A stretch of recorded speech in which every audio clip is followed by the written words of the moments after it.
Skye Squad, we are back in the building, and today we got to talk about the Real Housewives of Atlanta, season 13, episode 7. The thing is finally getting jumped off up in here. Finally, it's getting jumped off. Finally, it has happened to me, okay? So, listen, before we even get into the episode, we got to talk about some headlines from the episode, and then we're going to rate the episode, and then we're going to dive right in, okay? Let's get down to the headline, because KANDI Burruss lets us know in this episode that she has an NDA for her three-way, okay?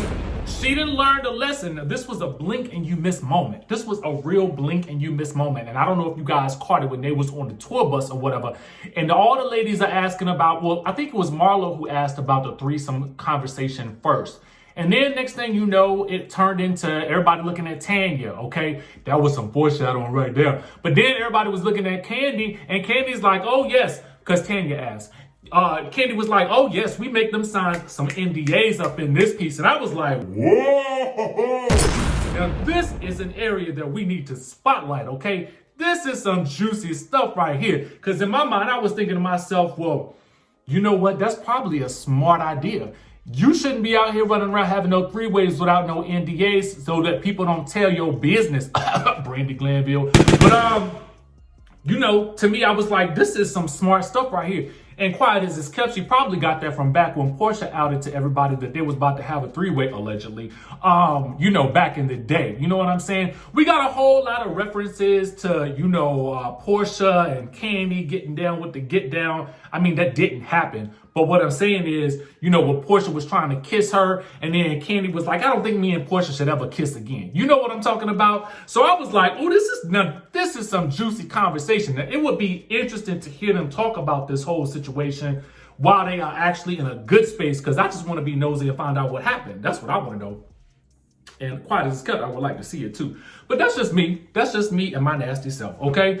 The other headline is that Kenya Moore was on Watch What Happens Live last night, and she was celebrating her 50th birthday, okay? And Kenya revealed that she actually did indeed make a donation to KANDI Cares, and she says it was actually more than $5,000. Now I'm thinking to myself, well, girl, how much was it? Where the receipts at? When did you do it? Why didn't KANDI say something? Because KANDI didn't let us know. Was it last week? Let us know when it was, girl. That's what I want to know. Anyway, I'm sure KANDI will pop up and tell us at some point. So now let's get into the episode at hand, okay? On a scale of 1 to 10, I want to know what you guys would rate this episode. Let me know in the chatterization what you're going to rate this episode. For me, I'm going to give it a solid 8.5. And let me tell you why I'm going to give it an 8.5, okay? I felt like this was finally when we was getting to the meat and potatoes of the whole season, okay? Finally, the start of something. Finally, the ladies have all gotten together. All 5 peach holders was finally together. Then we had all the friends of the peach holders getting together at the end, you know, to go on the trip. And so I just felt like the train had started to move. You know, we had finally left this station. We was finally getting into some good stuff because, I mean, I don't know what we have been doing these past 6 episodes, but I was a little mad because I felt like it took all this episode for the ladies to actually get on the bus and get to going. You know what I'm saying? We took a whole episode preparing for the trip only to not even get there. Well, at least 2 of the ladies got there, but the rest of the ladies hadn't even gotten there yet because they still on a truck and probably won't get there till next 2-3 weeks from now, okay? So to me, I had to take away some points for that, but I did add in a point, half a point for this. Y'all remember last week when I told y'all I was a little frustrated because there was a scene in a clip that we had been shown in a preview from the week before of LaToya telling Kenya that Marlo had been talking about her, right? So we finally get this scene in a flashback, okay? Because otherwise, let me tell you why they had to do that. They had to toss this scene back up in there because that's going to lead to the Marlo and Kenya altercation that's coming up in the next episode that they showed the previews of during the episode from last night. So none of this would have made any sense had we not gotten this little tidbit right here during this episode. Now, I would have preferred to have seen more of that entire scene, but, you know, I'm going to give them half a point for actually including it in this time. You know what I'm saying? Thank you, production, for getting us back on track, okay? Getting us back on track. Now let's go ahead and stage dive into the episode. Make sure you guys let me know what you would rate the episode down in the comment section and in the chatterization, okay? Let's stage dive on in. Now, we get this montage of Cynthia calling all the ladies and ain't nobody else available. Now, that's actually a montage that was actually taken from the Real Housewives of New York. I believe it was Dorinda who was calling each of the ladies and nobody was picking up. So this was a nice little, Housewives callback and reference. I don't know if you guys watch New York, but it did happen on New York as well. And I'm sure it's happened on other seasons of other franchises, and I just never even maybe noticed. But I do distinctly remember this happening in New York with Dorinda, okay? Or was it Sonya? I can't remember.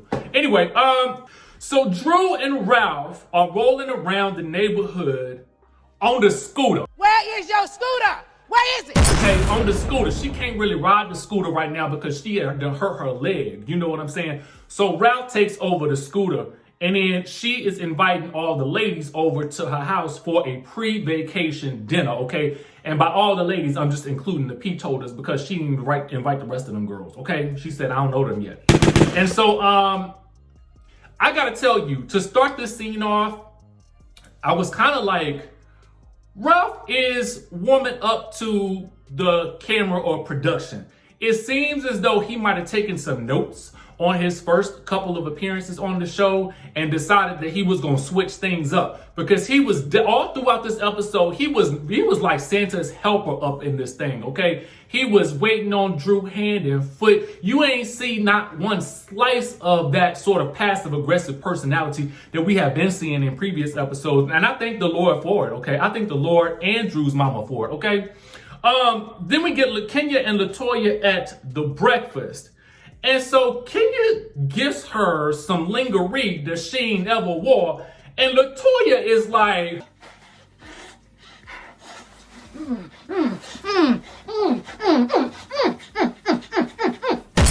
I was like, now is this a common occurrence? Ladies, maybe because I don't know this, because I ain't never gifted no other man, friend, any underwear or anything like that. But ladies, let me ask you guys a question. Is this a common occurrence for y'all to gift each other, lingerie that you ain't never wore, that you feel like your girlfriend might have a good size for or something like that? And then let me ask, well, you know what? Okay, the snifferization, I'm fine with, because I know she was, just doing a little jokey joke or whatever, but it was still kind of odd. Like, what's going on here? Let's keep this thing unraveling though. Okay, so then Drew calls to invite her over to dinner. Kenya tells her that LaToya and her are taking a private jet up to the Charleston, okay?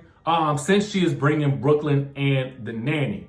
Now, suddenly this turns into a trip that Kenya and LaToya are planning when LaToya is simply just a friend. Now, this makes me wonder, was LaToya actually supposed to, and I thought that there was some scuttlebutt about her being a peach holder throughout the season and then her being demoted to just a friend of, but it seemed as though in the beginning she was supposed to be full-time. And so quiet as it's kept, I mean, because she is adding to the content, I would have actually preferred that they just go ahead and make her full-time, but that's just me, okay? And I know some of y'all don't really like her like that, but to me, she's making some things go round. Now, at this point,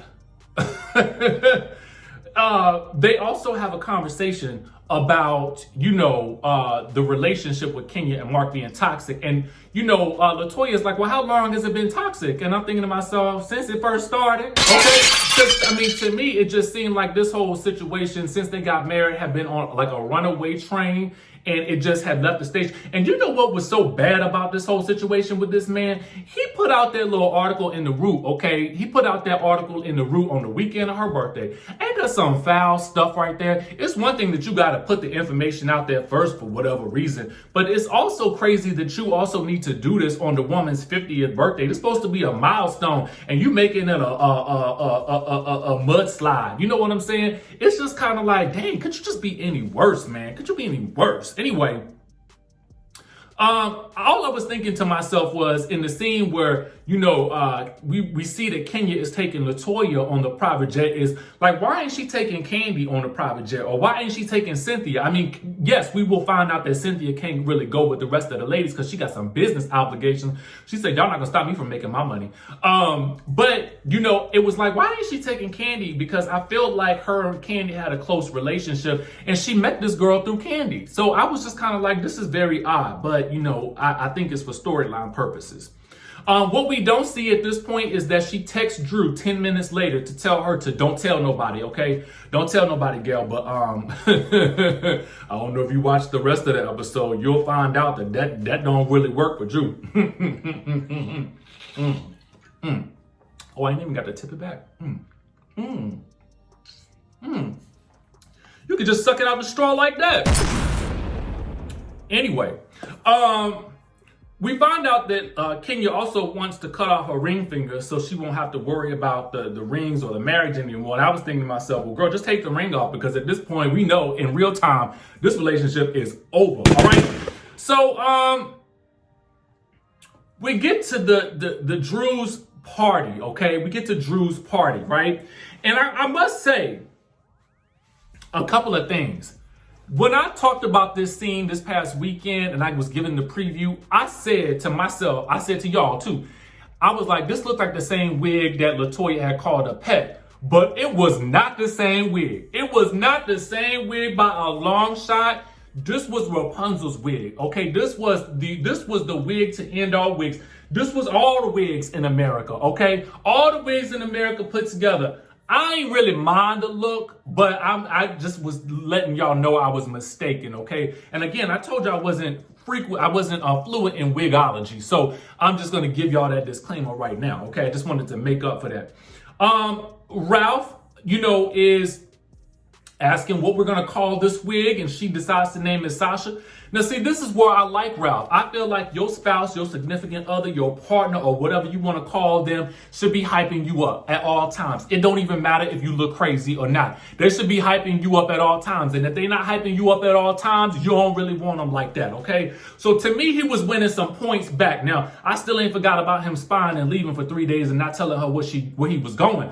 But I felt like he was doing the right things here, which probably explains why she's still with the man, because clearly he does some things right and he does some things wrong. So I guess that's human, okay? All I will say is, though, he is winning me over this episode, and I love the way he was hyping her up.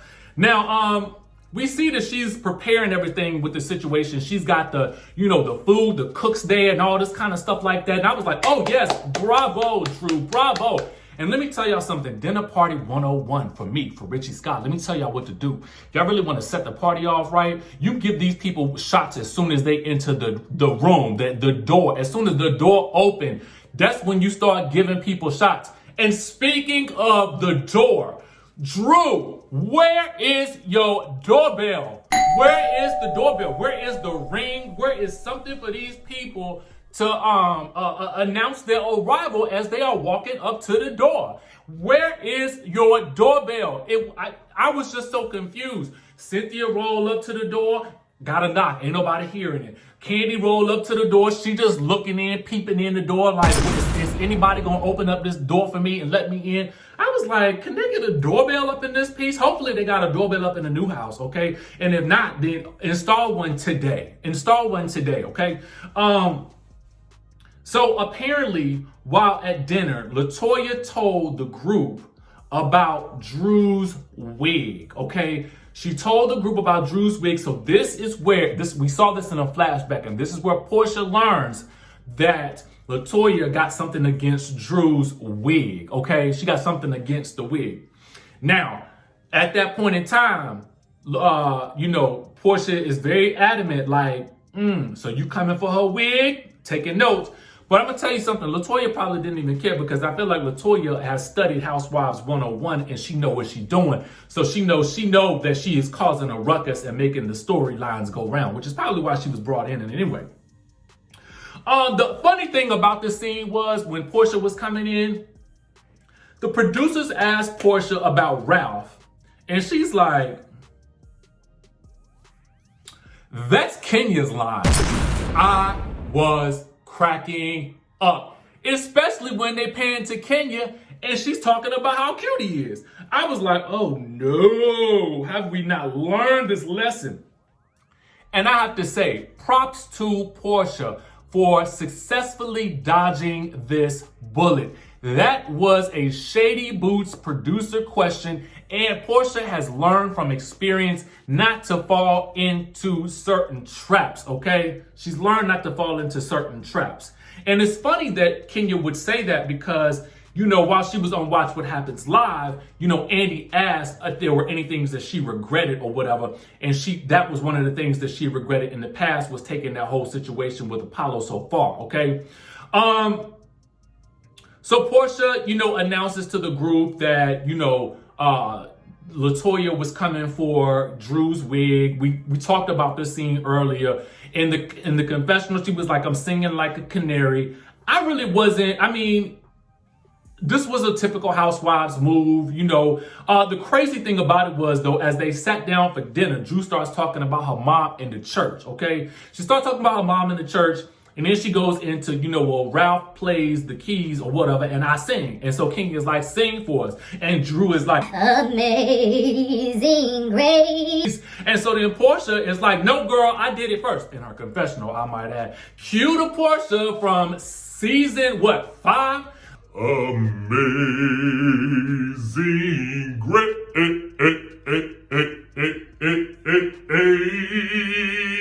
How sweet. I was like, girl, if this was not a callback, okay?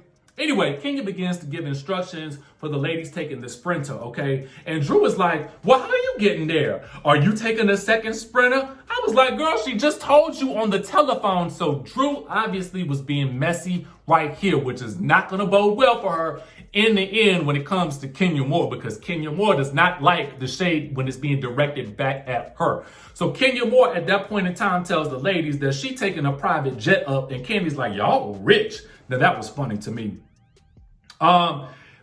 Listen, at the end of the night, the ladies decide to leave. And what I love again in this situation was when Porsha is giving Ralph a hug, she is giving him the church hug, okay? It is arms out to here, breast back, booty tooched way out to the back, okay? She's like, no. I ain't trying to be up on nobody's man up in this piece. So then the ladies start packing for the trip. Drew is in another wig, and I am like, no. And that Ralph, at this point in time, you ain't have to hype her up. I give you permission to tell her no on this wig. I don't know what was going on with that black curly wig, but it was a no for me. So Kandi is packing. Todd is going to be the master of ceremonies for Mike's bachelor party, which we are just hearing about. And he suggests that Kandi turn the Charleston trip into Cynthia's bachelorette party. Cue the strippers, okay? So Kenya and LaToya meet up to head out to the flight.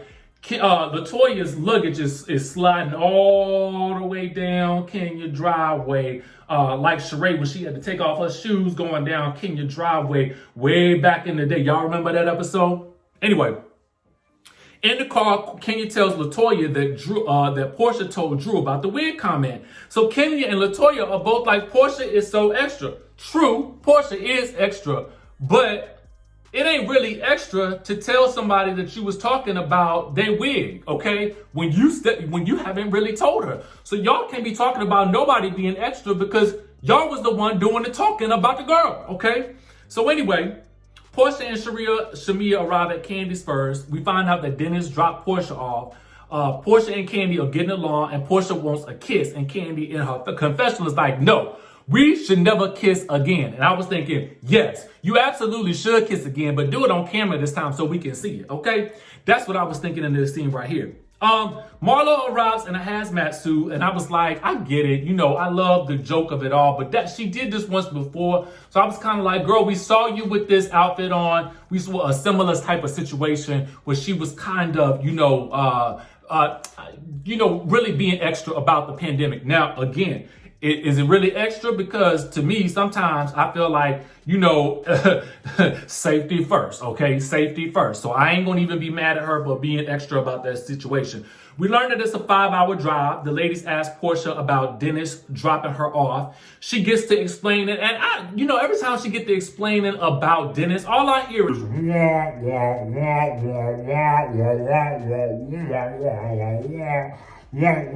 because I don't ever understand it. I don't ever understand it. The best thing about this whole situation on this car ride up outside of Kandi talking about her NDAs was seeing Shamia finally get a confessional. Shamia has been on this show 10-something years, right? About 10 years almost. This is her first time getting a confessional. And I can say, girl, you look good, okay? Girl, you looked it good, okay? Now, the three-way situation comes up. We get to talking about it, and the ladies are looking at Tanya like, what about you, girl? What about you? Now, this is some interesting stuff right here because I feel like it's some foreshadowing about some things that's supposed to happen later on during this Charleston trip that don't involve her fiance, allegedly. Okay? So anyway, Kenya and LaToya get to the place first in Charleston, and they decide to assign rooms. And then I noticed that this is where Kenya really deems it her and LaToya's trip, and I was like, how sway you? She just got here. Anyway, that's when we see the clip of LaToya telling Kenya about what Marlo has said about her, okay? And that's when Kenya decides to give Marlo the worst room, all right? Now, this is going to be important for the next episode, so we're going to hold off on any discussion about that until we get to that episode. Marlo asked the ladies in the van where Kenya is, and Drew tells them about the private plane. They also see a photo, per Marlo, a photo of Brooklyn on the flight from Kenya's Instagram, and Porsha is upset and ready to go home. Now, I did notice that on social media, Dr. Wendy Acetho had made a comment about, see, I had told y'all about, when you are inviting somebody's baby on a trip, then you got to invite all the babies on the trip. And I was thinking to myself, I don't want to revisit that story. I don't. Love me some Dr. Wendy, but I don't want to revisit that. Oh, I don't want to revisit that. But actually, she's right. I do understand it. You know what I'm saying? It made more sense.